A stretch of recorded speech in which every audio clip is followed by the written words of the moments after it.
I'm Jenn Weatherhead, a travel journalist and a travel enthusiast. I've taken my passion for travel and turned it into my job, and I want to bring you along with me while I find the next destination you should add to your travel list.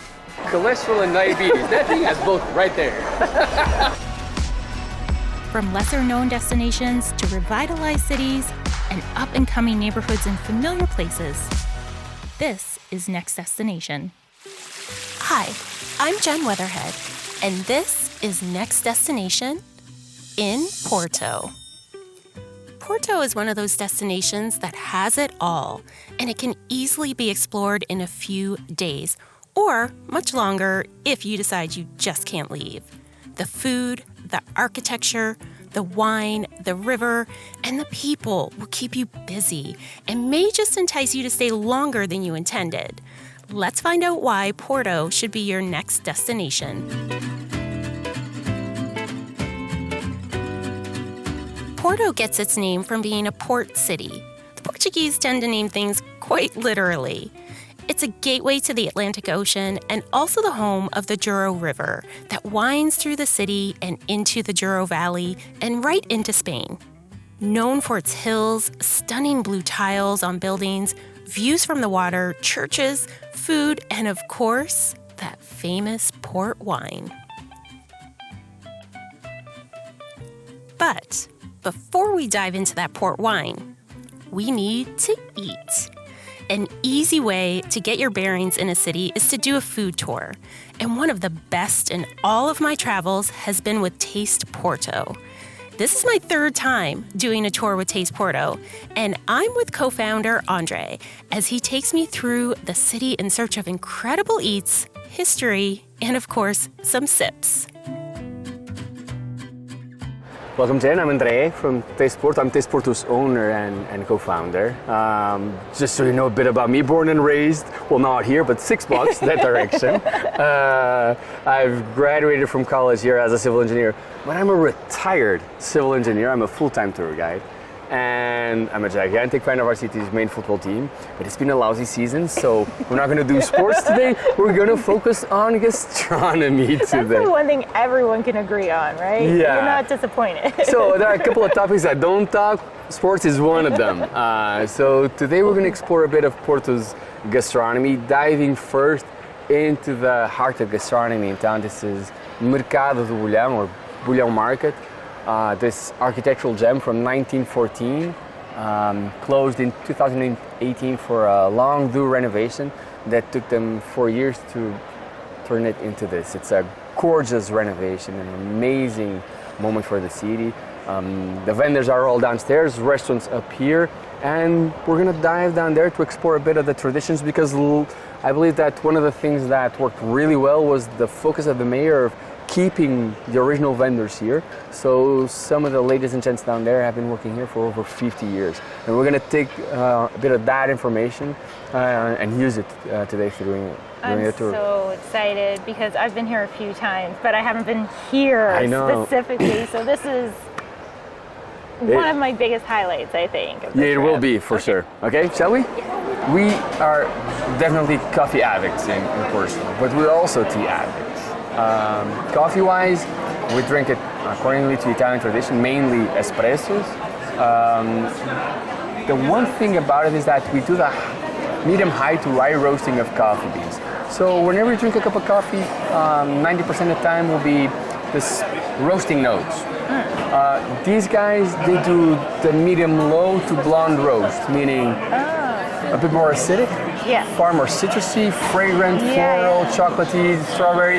It really depends on what the coffee beans bring, and I love it because of such. So it's a little bit different. It's a bit different from the regular, and actually, this has turned into a thing. Specialty coffee places have popped in town, and there are a few names that are huge for such. Calma, that we're going to drink, SO Coffee Roasters, the guys from Combi, 7G as well, and there are a few others. And they all focus on this, on bringing the actual flavor palette that a coffee bean can bring to your palate. So these guys specialize in that, and I love that they have this thing here that you can smell. This To go with that coffee, we're definitely going to need something sweet.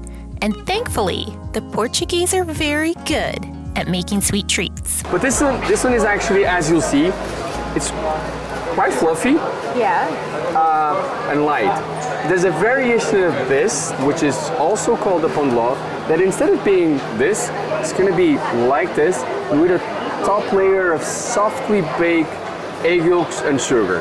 That one will be a slap to your liver. After that, you need a liver transplant, easily. But this one, I'd say, although it's loaded with eggs and sugar, it's actually quite light and easy to go through as well.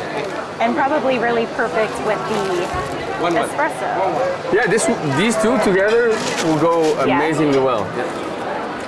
The best thing to do here is forget all about those calories and just enjoy it, because you don't want to pass up on any of these amazing Portuguese treats. It's really light, huh? Really light. Wandering through the market is so much fun. You will see so many amazing different types of food, and it's definitely going to work up your appetite. These are I'm going to call them at this point average sized. This is an average sized. They'll grow bigger. Bom dia. This is huge. The season is just starting, okay? But take a look at the size of carrots. Take a look at the size of those squashes. That's the amount of rain that we get here.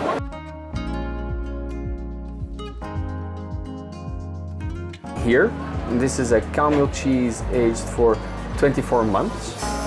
And then this one is a sheep milk cheese from Estrela Mountain, aged for half a year with paprika and black pepper. This one, you can and you should eat the rind. Okay. And last but not the least, this is azeitão. I'm gonna get a spoon for that as well. This one is really yogurt-like, okay?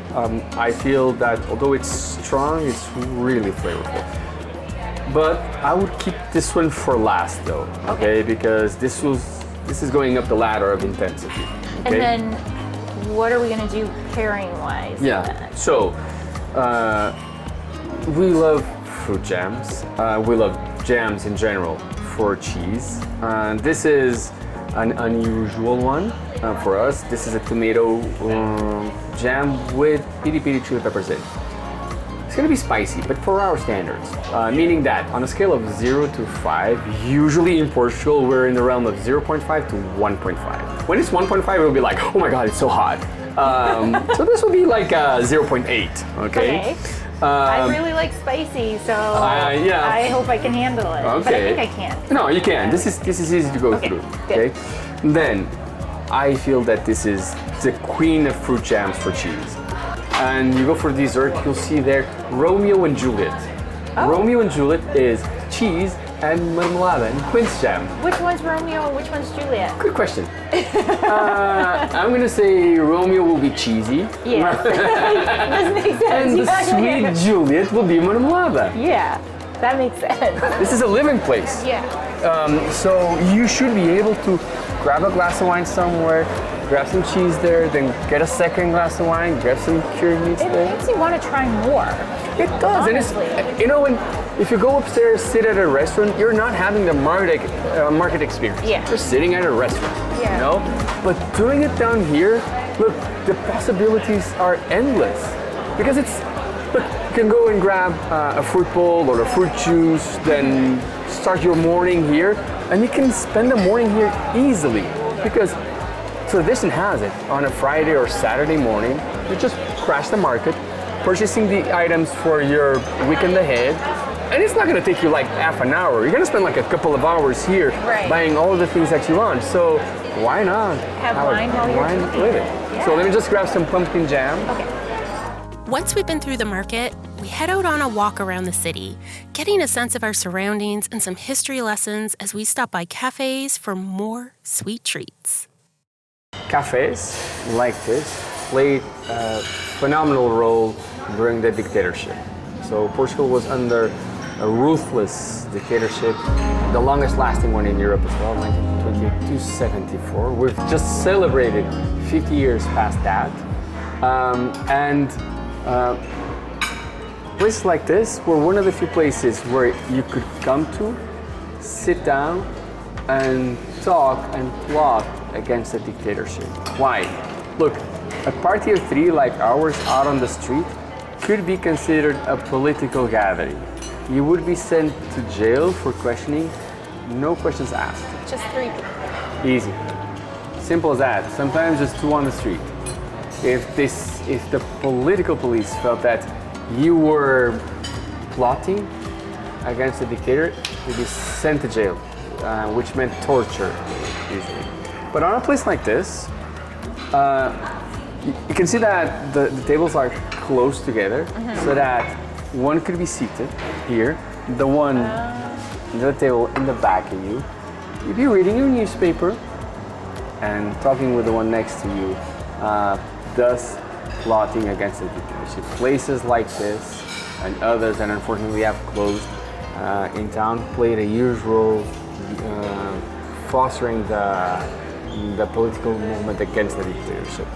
And of course, a food tour of Porto wouldn't be complete without ending it with some port wine sampling.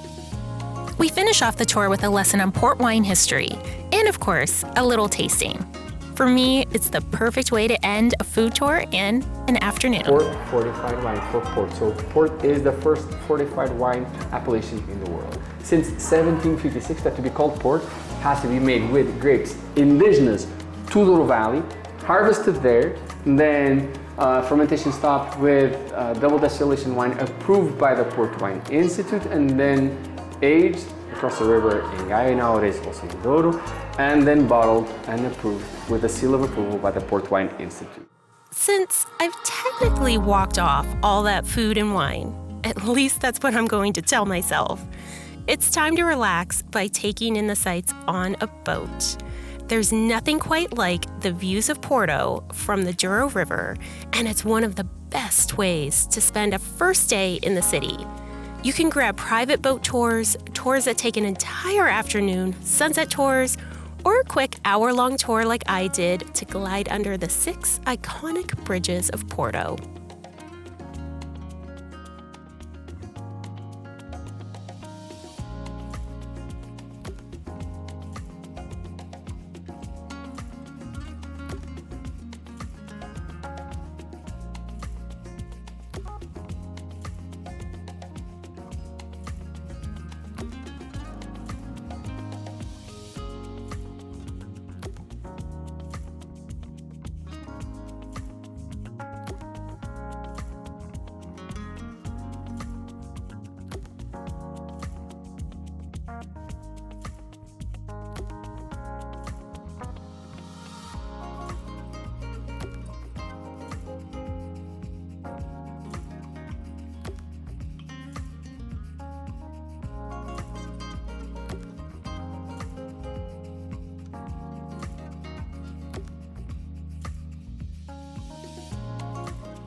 Homemade.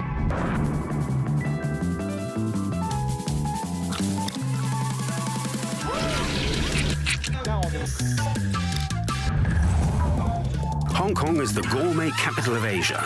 You'll find great tastes everywhere in the city, with over 50 master chefs who've handpicked 250 restaurants. Download the Gourmet Guide now and discover the culinary treasures of Hong Kong.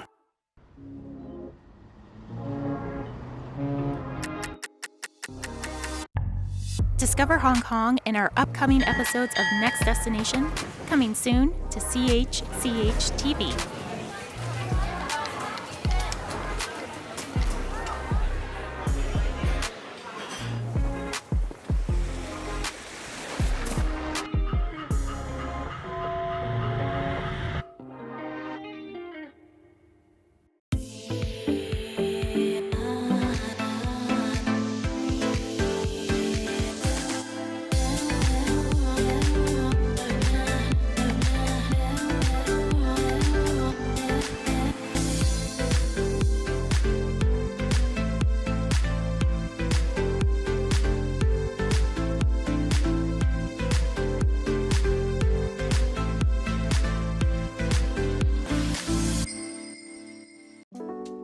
Portuguese wine is having a moment. It's suddenly on the radar of wine enthusiasts of all levels.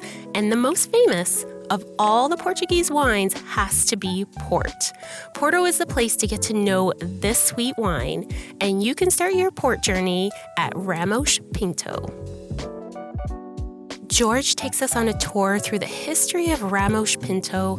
The small museum that is open to the public shows how they used to work, complete with old desks, artifacts, beautiful tiles, and some of their most treasured marketing artwork. We even get to peek downstairs into the wine cellar. It was founded by my great-grandfather and his brother in the 19th century, 1800s. And basically was Adriano who started the company, and a few years later he invited my great-grandfather, who was the older brother, to join him. And they have founded the company with a very precise idea of producing top quality wines. At that time everybody was shipping port in barrels, what we call pipes. It's a 550-liter barrel. You will see plenty of them downstairs. And I think he was an extraordinary man because he lived ahead of his time. He realized that instead of selling his wines in bottles, in barrels, in port pipes, he decided to sell it in bottles. So he went everywhere in Europe to buy the best materials to bottle his wine. So he thought the best bottles were made in Germany.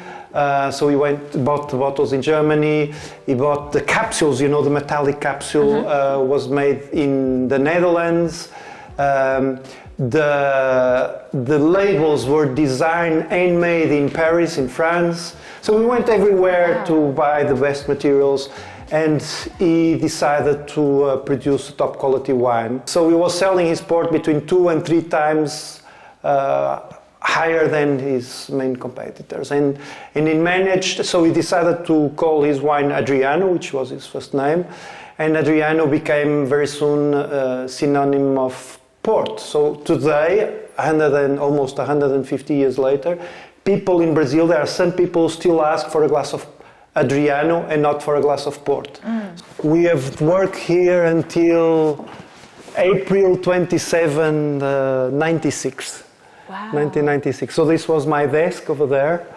And today it's open to the public, and the idea is each desk tells you a story. So this is the story of the first wine that he produced. So Adriano, this one. Then he became, Portugal is a republic since 1910. Before, for many, many centuries, was a kingdom. And at that time, so before 1910, the King of Portugal gave him the right of being the port supplier of the Portuguese royal family. So he could use the crust, the Portuguese royal family crust. The small museum is full of fascinating artifacts that really show the history and the importance of port wine to the city.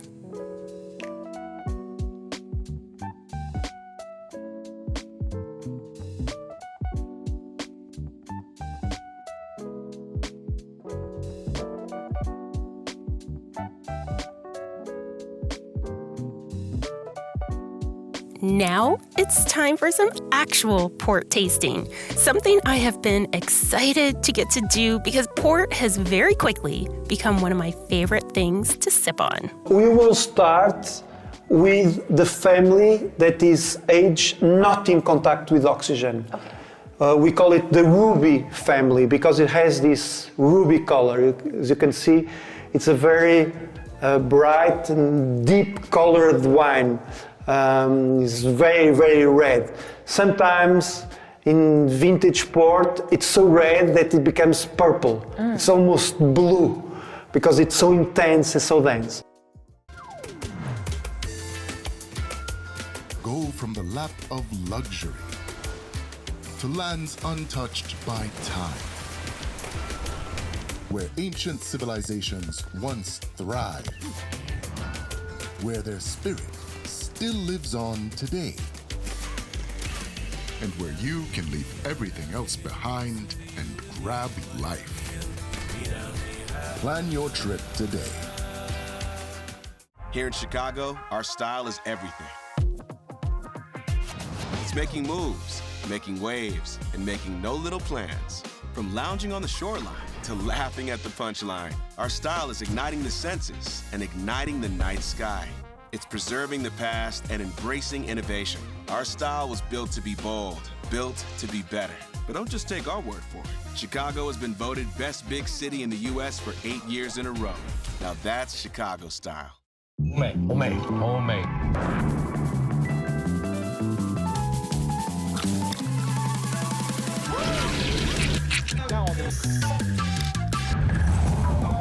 Hong Kong is the gourmet capital of Asia.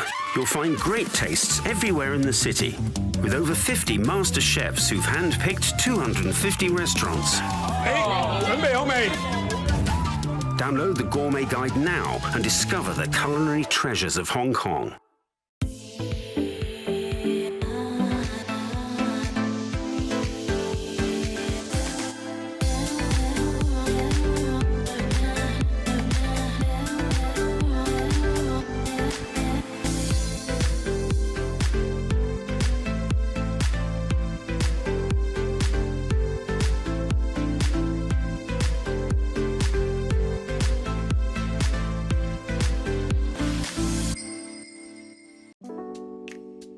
After a port tasting, you can dive deeper into the world of wine at a museum nearby named World of Wine. How perfect!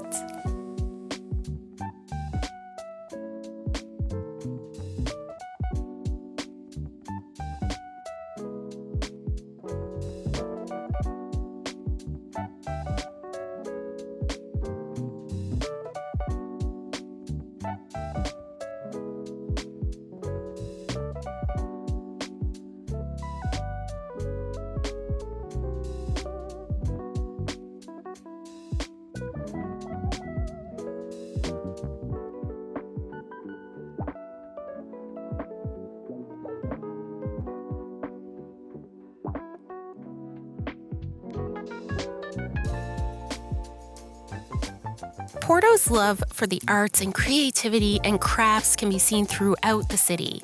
From local shops owned by artists to stunning architecture you can find around every corner. It's clear that artistry is a very important part of Porto and Portugal's culture.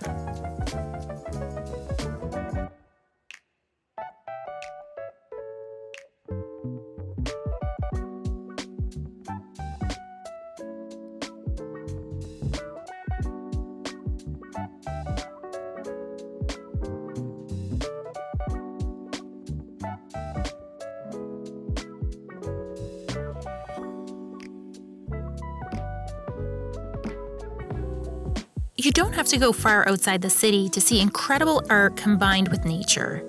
This museum comes with eclectic exhibits, an outdoor sculpture park, and even a chance to walk high up in the trees. Local artisans have shops dotted around Porto's city center. From hand-sewn fashions to art installations and pottery, where you not only get to buy, but you can create some of your own work. Porto is an art lover's paradise.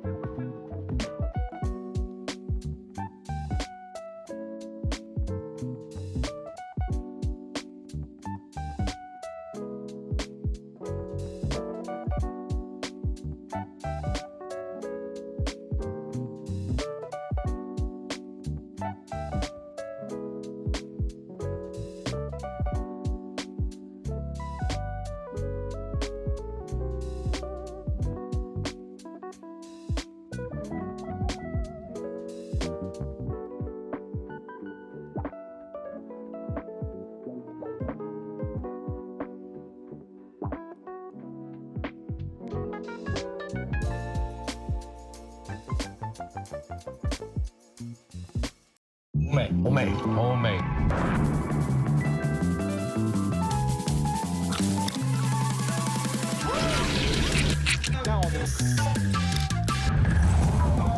Hong Kong is the gourmet capital of Asia. You'll find great tastes everywhere in the city, with over 50 master chefs who've handpicked 250 restaurants.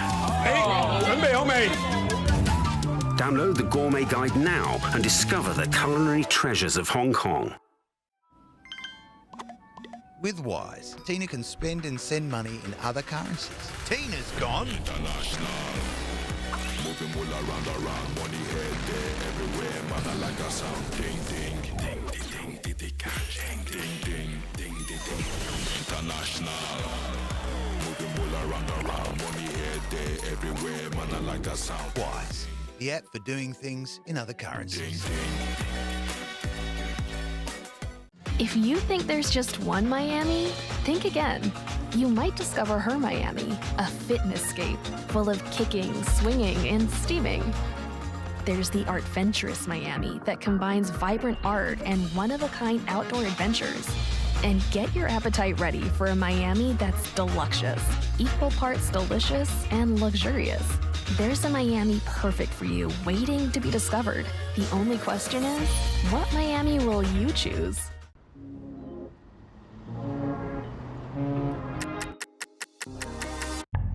Discover Hong Kong in our upcoming episodes of Next Destination, coming soon to CHCH TV.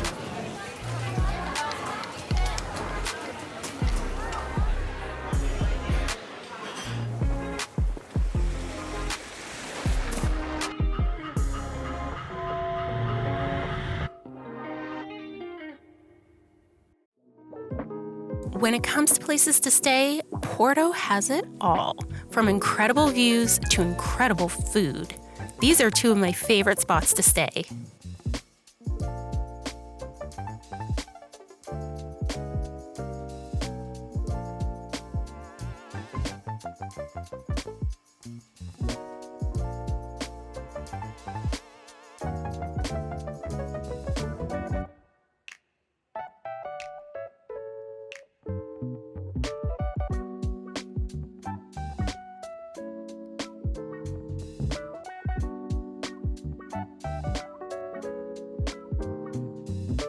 Whether you're in Porto for a few days or staying longer, you won't tire of all the things you can see and do in this Portuguese city.